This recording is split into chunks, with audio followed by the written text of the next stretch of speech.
근데 이거는 정말 저는 엄청난 거라고 생각을 하는 게 도요타라든지 그리고 GM이라든지 포드 같은 경우에는 자율주행 쪽으로 피지컬 AI 쪽으로 로보틱스 쪽으로 로드맵을 명확하게 제시한 기업도 공격적으로 확대해 나가는 기업도 없기 때문에 테슬라와 비교를 한다라고 한다면 상당히 가격이 저렴하다. 지금 지상에서는 태양광과 ESS가 대체가 될 것이고 더 나아가서 우주 태양광을 이야기하고 있는 건데 빌 게이츠, 아마존의 창업자 이 사람들도 우주 데이터 센터를 준비하고 있어요. 많은 빅테크 CEO들이 움직임이 나와주고 있다라는 거. 이번에 일론 머스크가 대만과 중국 기업을 방문을 했어요. 우리나라에게 올 수 있다라고 생각을 하기 때문에 정부 정책의 방향성이 중요하다라고 보는 부분이고요.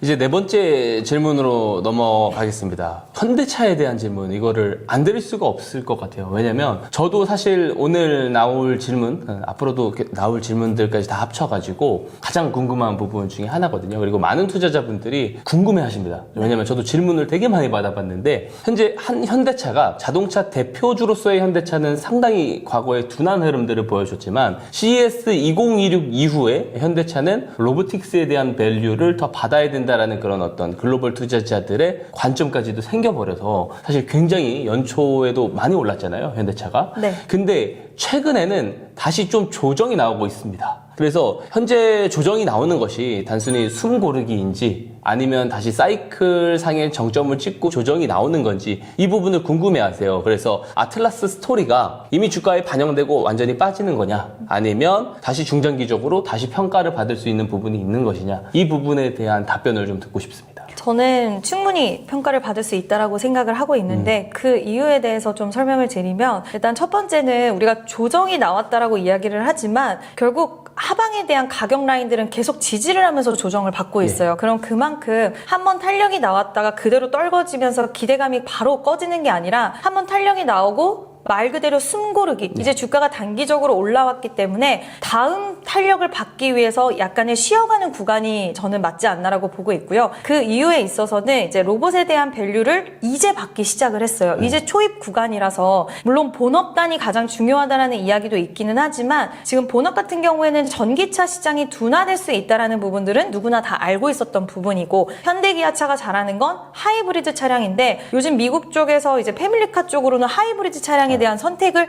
굉장히 많이 하는 흐름이라서 뭐 중간중간 미국 쪽에서 판매 감소 이야기가 나올 때도 있기는 하지만 결과론적으로는 글로벌 시장에서의 이런, 그리고 또 판매 다각화를 되게 많이 하고 있어요. 뭐 인도 시장도 그렇고 점진적으로 글로벌 판매에 대한 이런 판로를 확대하고 있는 흐름 속에서 본업에 대한 우려도 없지 않아 있을 수는 있겠지만 그래도 관세도 지금 거의 다시 한번 해결이 되려고 있는 맞습니다. 그런 구간에 진입을 했고, 본업에 대해서는 지금 가격대가 어떻게 보면 본업으로는 좀 비쌀 수도 있지만 시장에 바라보는 시선 자체가 이제는 로봇 쪽으로 대장으로 보고 있기 때문에 저는 충분히 지금 구간에서는 긍정적이라고 보고 있고요. 가장 중요한 건 시장에서 테슬라랑 비교를 하기 시작했다라는 거예요. 피어 그룹으로. 근데 이거는 정말 저는 엄청난 거라고 생각을 하는 게, 그도 그럴 것이 도요타라든지 그리고 GM이라든지 포드 같은 경우에는 이렇게 뭐 SDV, 그러니까 자율주행 쪽으로, 피지컬 AI 쪽으로, 로보틱스 쪽으로 로드맵을 명확하게 제시한 기업도 이쪽으로 공격적으로 확대해 나가는 기업도 없기 때문에 지금은 테슬라와 비교를 한다라고 한다면 물론 기술적인 차이라던가 여러 가지 차이는 있기는 하지만 그런 구도로 봤다고 한다면 여전히 상당히 가격이 저렴하다, 테슬라 대비해서 그렇게 생각하고 있고요. 미국에서도 리슈얼리 정책, 이제 제조업을 부흥하자라는 거에 그 키워드를 가져가는 데 있어서 뭐 AI 산업 부흥도 있겠지만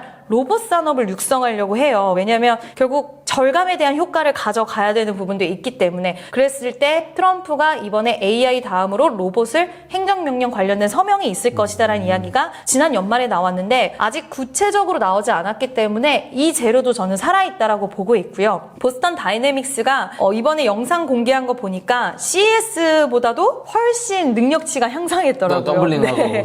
정말 깜짝 놀랐는데 이런 기술적인 변화의 모습들을 실제로 증명해 내가고 있다라는 점, 그리고 또 가장 중요한 건 저는 또 이렇게 생각하는 게, 이번 연도가 2026년을 많은 로봇 기업들이 양산의 해로 잡았더라고요. 휴머노이드 양산의 해. 그러면 시장에서는 이제는 정말 실체가 있는 시장이다라고 받아들일 판단할 가능성이 있고 여기서 현대차한테 요구되는 상황은 그래 이제 실체가 있는 산업인데 기술력 얼마나 그럼 너네는 잘 만들고 있어 이게 궁금할 것 같아요. 근데 그거를 보여주고 있잖아요. 네, 증명해 나가고 있고. 그래서 저는 로봇 관련돼서 그리고 자율주행 쪽으로 자율주행 너무 속도가 느리고 아직은 기술적인 문제들이 있기는 하지만 계속 CEO를 더 핵심적인 인물로 바꿔 나가고 있고 이런 흐름들로 봤을 때는 지금 보스턴 다이내믹스 IPO가 남아 있고요. 그리고 로보틱스 관련돼서도 저는 충분히 기대할 수 있다. 그래서 지금 구간에서는 부담을 가지시기보다는 분할 매수 관점으로 시장이 크게 흔들리지 않는다라고 한다면 충분히 메리트 있는 구간이 아닐까라고 생각을 합니다. 말씀해 주신 거를 좀 잘 들어보면 가슴이 설레는 것 같아요. 현대차를 테슬라와 같이. 테슬라의 PER과 이제 비교를 해보면 뭐 현대차는 그러면은 아직 갈 길이 먼 것 같은데 이제 대표님 말씀을 듣다 보면 정말로 이제 보여주고 있다라는 게 저도 중요하다 생각하거든요. 뭐 CES 2016을 통해서 현대차가 그리고 현대차 보스턴 다이내믹스의 아틀라스가 정말로 이제 글로벌 투자자들에게 시각으로 증명이 돼버린 거니까 어떻게 보면은 아직도 리레이팅 될 구간이 많이 남아 있을 수도 있겠다라는 생각이 듭니다. 자, 그러면 여기서 제가 또 궁금한 게 하나가 있는데요. 아틀라스와 같은 이런 휴머노이드 로봇이 진짜로 확산되는 과정에서 우리가 이제 국내 로봇 관련해가지고 주목해서 볼 만한 세부 영역이라든지 이런 부분들이 있다면 어디 쪽을 좀 우리가 더 집중을 해서 보면 좋을까요? 대기업과의 연결고리, 그러니까 지분 관계라던가 아니면 협업에 대한 부분들을 가져가는 길 위주로 보시면 좋지 않을까라고 생각을 하는데 그 이유는 결국 보스턴 다이내믹스가 지금 구글 그리고 엔비디아와 협력을 하잖아요. 예. 근데 그렇게 되면 결국 그에 따른 밸류체인 기업들이 같이 수혜를 볼 수밖에 없는 구조를 가져가게 될 거고 요즘 중국과 이제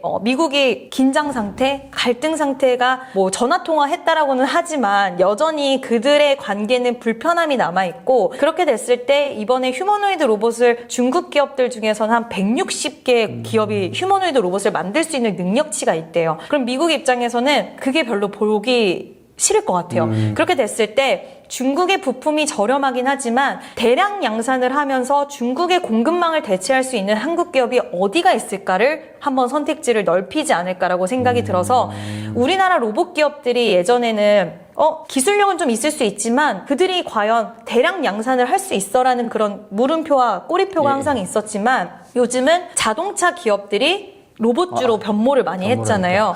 네, 근데 그들은 생산 능력을 갖고 있습니다. 맞습니다. 그리고 자동차 공정과 로봇 공정이 좀 비슷한 부분들이 있기 때문에 조금만 전환해서 대량으로 로봇 부품을 양산해낼 수 있다라는 게 저는 좀 키포인트가 아닐까라고 생각을 하고 있고요. 그렇게 됐을 때는 결국 미국과의 연결을 해야 되는데 연결하려면 아무래도 대기업과의 지분 구도라든지 대기업과의 협력 구도를 갖고 있는 기업들이 미국 시장 진출에도 좀 더 용이하지 않을까라는 생각이 들어서 가장 중요한 핵심적인 부품은 액추에이터라고 생각을 하고 있고 또 그 안에서 대기업과의 연결고리가 있는 기업들 위주로 좀 보시는 게 좀 더 선택지를 좁혀서 볼 수 있는 쪽이 아닐까. 그리고 뭐 이왕이면 실적도 나오면 더 좋고요. 그래서 그런 식으로 좀 좁혀서 보시면 좋을 것 같습니다.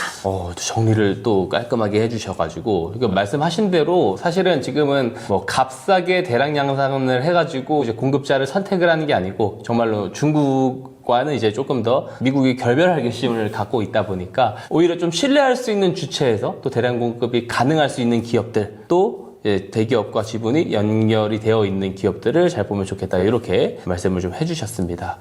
좀 잘 들었고요. 저도 이제 의문 또 이제 궁금한 게 좀 해소가 잘 됐습니다. 자, 그러면 이제 5번째 질문으로 넘어가서 요새 너무 핫해요. 그래서 와, 이렇게까지 올라갈 일인가 저는 개인적으로 생각을 하는데 우선 태양광, 우주 태양광 쪽 그리고 스페이스X 관련해서 조금 질문을 준비를 해봤습니다. 우선 이제 태양광 쪽이 특히나 요새 저는 제 눈에 많이 띄는데 일론 머스크의 우주 태양광 모멘텀이 현재 지속되고 있어요. 지속되고 있는데 지금 상황을 어떻게 보는 게 좋을까요, 우리가? 우주 태양광은 저도 고민이 되는 부분들도 좀 있어요. 왜냐하면 이게 현실적으로 과연 실현이 가능한가에 대한 부분들은 있는데 그럼에도 불구하고 주가가 이렇게 올라온 데 배경에는 물론 유동성이 풍부한 시장이었다라는 것도 있겠지만 일론 머스크가 지금까지 걸어왔던 행적들을 보면 전기차 이야기했을 때, 로봇 이야기했을 때 다들 과연 될까라고 했지만 항상 이루어냈던 부분들이 맞습니다. 있었기 때문에 그에 따른 신뢰도가 너무 허무한 생각 아니야라고 생각을 하면서도 그에 따른 믿음이 좀 있지 않나라고 생각하고 있고, 결국 우주 태양광 같은 경우에는 지금 지상에서는 태양광과 ESS가 대체가 될 것이고, 앞으로 우주 태양광이 이제 에너지원으로서의 역할이 최상이다라고 이야기를 했는데, AI 시장에서 병목 현상이 일어나는데 가장 지금 문제가 되는 게 전력이고요. 중국과의 패권 전쟁에 있어서 승기를 잡기 위해서 뭐 기술적인 노력을 많이 하고 있지만 전력에 대해서 문제가 발생하면 이거는 어떻게 할 수가 없는 거예요. 이제 더 이상 데이터 센터를 지을 수도 없고, 그죠. 그러면은 기술력을 아무리 생성을 시킨다고 해도 전력이 뒷받침되지 않으면 무용지물이 될 텐데, 중국 같은 경우에는 지금 전력이 상당히 풍부합니다. 공급 과잉이란 이야기가 나올 정도인데 미국의 입장에서는 급해질 수밖에 없는 상황이에요. 전력에 대한 공급을. 그래서 원전대에서도 뭐 트럼프 대통령이 원전 10기 건설 이야기를 했지만, 원전은 건설하는데 원전도 마찬가지로 시간이 오래 걸려요. 맞습니다. 그래서 그에 대한 대안책을 태양광을 이야기하고 있고, 더 나아가서 우주 태양광을 이야기하고 있는 건데, 우리가 여기서 체크해야 될 포인트는, 지금은 이제 우리가 시장 바라보는 시선들이 그래도 왠지 머스크가 제안을 했기 때문에 실현 가능할 것이다라는 부분들이 발생을 했는데, 가만히 따져보면 지금 그 빌 게이츠 그리고 아마존의 창업자, 이 사람들도 지금 우주 데이터 센터를 준비하고 있어요. 프로젝트를 실행을 하고 있다라고 하더라고요. 그러니까 물밑 작업들을 다들 하고 있는 건데, 여기서 문제가 되는 부분들이 있죠. 그래서 만약에 GPU가 칩이 견딜 수 있을까? 거기 가서 반도체 칩들이 그 우주 공간에서 괜찮을까? 이런 부분들이 이야기가 나오는데, 2026년부터 8년까지 구글이 이번에 가서 GPU를 테스트 해본다라고 한다라고요. 그래서 이런 부분들이 결국엔 정말 도출이 되면 테마가 더 강하게 붙을 것 같고요. 그리고 시장에서 보는 건 첫 번째로 이제 일론 머스크에 대한 그 논리가 좀 어느 정도는 납득이 된 것이고, 그리고 일론 머스크 외에도 많은 빅테크 CEO들이 움직임이 나와주고 있다라는 거, 그리고 또 효율성이 진짜 좋기는 하더라고요. 이거를 맞습니다. 우주 데이터 센터를 선택을 했을 때는 아직까지는 해결해야 될 구조들은 남아있긴 하지만 효율성이 좋기 때문에 시장에서도 한 축으로는 기대하는 요소도 있는 게 아닌가라는 생각이 듭니다. 예, 우선 말씀해 주셨다시피 뭐 일론 머스크가 항상 이야기하면 일론 타임이라는, 그러니까 지연이 되긴 하지만 결국에는 그가 말한 대로 된다라는 그런 인식이 확실히 또 시장에서도 조금 항상 반영이 되는 것 같은데, 결국에는 지금은 퍼포먼스가 보여줘야 된다라는 거네요. 자, 그러면 투자 관점에서 바라봤을 때, 우주 태양광을 바라봤을 때 가장 그럼 먼저 검증해야 되는 게 요소가 기술인지 아니면 정책인지 아니면 수익 모델인지, 어떻게 답변을 좀 주실지 알 것 같긴 한데 그래도 한번 좀 들어보고 싶습니다. 기술은 당연히 중요하지만 정부 정책 방향성도 중요하다고 보고 있는 건, 이번에 일론 머스크가 대만과 중국 기업을 방문을 했어요. 네. 태양광 밸류체인 관련된 기업들을 방문을 했는데, 그들과의 이제 협력 구도를 가져가는 데 있어서 트럼프 대통령이 불편해서 이 부분에 있어서 자른다라고 한다면 그 공급망의 기회는 우리나라에게 올 수 있다라고 생각을 하기 때문에 정부 정책적인 지원들과 정부 정책의 방향성이 중요하다라고 보는 부분이고요. 그리고 기술적으로 봤을 때는 지금 중국과 대만 기업을 방문을 해서 이야기한 부분이, 많은 분들이 좀 이야기 들었을 텐데 페로브스카이트라는 그 기술 이야기 많이 들으셨을 예. 거예요. 상당히 좀 어렵다라고 느끼실 수 있는 기술이긴 한데, 이거와 방막 플러스 실리콘이라는 이제 HJT라는 이 두 개를 이렇게 결합을 하는 공정 장비, 소재 데이터를 요구를 했다라는 이야기가 있는데, 그 얘기는 그게 가장 베스트였다라는 거잖아요. 그가 요구를 했다는 건 지금 구현하고자 하는 기술력에. 근데 그런 기술력을 갖고 있는 기업이 우리나라에도 있는가를 살펴보면 있기는 있어요. 그래서 하나솔루션, HD현대 에너지솔루션, 유니테스트 이런 종목군들이 움직였다라는 거를 봤을 때는, 그 머스크가 가고자 하는 방향성의 기술력을 충족하고 있는 기술을 갖고 있는 그 기업들의 흐름들도 당연히 지켜봐야 되고, 그들이 얼만큼 로드맵을 제시한 것처럼 정말 실현을 잘 해가고 양산의 단계에서 성공을 시키고, 이 부분을 한번 보셔야 되는 것과, 그리고 앞서서 이야기 드렸던 것처럼 정책의 방향성이 어느 정도는 해결해 주는 부분들도 있기 때문에, 크게 봤을 때는 정책의 방향성을 보고 이게 좀 정리가 되면 공급망에 대한 재편에서 우리나라가 수혜를 볼 수 있다는 시나리오가 생길 거고, 거기서 봐야 되는 종목들이 어떻게 그 기술들을 잘 만들어 가고 있는가 이것들 체크해 보시는 게 중요할 것 같습니다. 잘 들었습니다. 그러면 이야기를 다시 한번 좀 돌아가서 결국에 이제 우주 태양광에 대한 이야기를 넘어서 우주 항공에 대한 이야기를 좀 해보고 싶은데요. 그 스페이스X 관련된 이슈만 떴다고 하면은 국내 이제 관련 우주 항공 테마주들이 정말 가파르게 올라가는 모습을 보여주고 있어요. 뭐 사실 IPO를 한다. 또 이제 뭐 사실 뭐 이제 합병을 한다라는 이슈도 있고 또 이제 주요 지수에 편입이 된다라는 이슈도 있는데 이런 이슈가 나올 때마다 어쨌든 한국 증시에 있는 이제 우주항공 테마주들의 움직임 이게 이제 굉장히 어떤 이벤트성이 있는 유효 기간에 있는 흐름인지 아니면 이것도 중장기적인 성장 신호가 되는 것인지 이 부분에 대해서도 좀 궁금합니다. 성장 신호로 볼 수 있는 부분은 있다라고 생각을 하고 있고요. 지금 결국에는 이런 일론 머스크의 움직임이 지금 나사 같은 경우에는 아르테미스를 굉장히 좀 집중적으로 보고 있는데 아르테미스에 관련된 기업들이 우리나라에도 있습니다. 뭐 나라 스페이스 테크놀로지라든지 이런 종목들은 직접적인 연결고리를 가져가고 있고 또 이런 모습들이 결국에는 우리나라도 아직까지는 우주 기술이 좀 많이 뒤처져 있다는 평가도 있기는 하지만 가고자 하는 방향성 자체는 우주 강국을 5대 우주 강국을 꿈꾸고 있기 때문에 이런 일정에 따른 부분들에 따라서 주가의 이런 뭐라고 해야 되죠? 변동성, 상승의 흐름들 이런 것들은 올해 내내 저는 이어갈 수 있다는 생각도 하고 있고 IPO에 대한 일정도 있지만 지금 블루 오리진이라는 이제 스페이스 X와의 굉장히 좀 경쟁 구도에 있는 그 라이벌적인 부분의 회사도 지금 나사가 진행하고 있는 그런 프로젝트들에 집중하는 모습들이 상당히 눈에 띄게 보이거든요. 근데 경쟁 구도에 어떤 그룹들, 기업들이 있으면 그 산업은 더 커질 수밖에 없고 그 산업에 대한 모멘텀의 이야기들은 더 나올 수밖에 없기 때문에 저는 충분히 스페이스 X 밸류체인 기업들도 있잖아요. 우리나라에도 뭐 예를 들어서 HVM, 뭐 세아베스트 지주 그리고 스피어 이런 종목군들도 시장 변동성에도 뭐 반도체만큼은 아니지만 굉장히 상승세가 쉽게 꺾이지 않고 아직도 기조를 유지하고 있는데 그만큼 이제 로봇이랑 저는 비슷하다고 보는 결도 우주에도 똑같은 게 공급망 재편 과정 속에서 우리나라가 할 수 있는 그런 역할적인 부분들도 충분히 있다라는 생각이 들기 때문에 이번에 또 우주항공청에서 미국 갔잖아요. 협력하려고.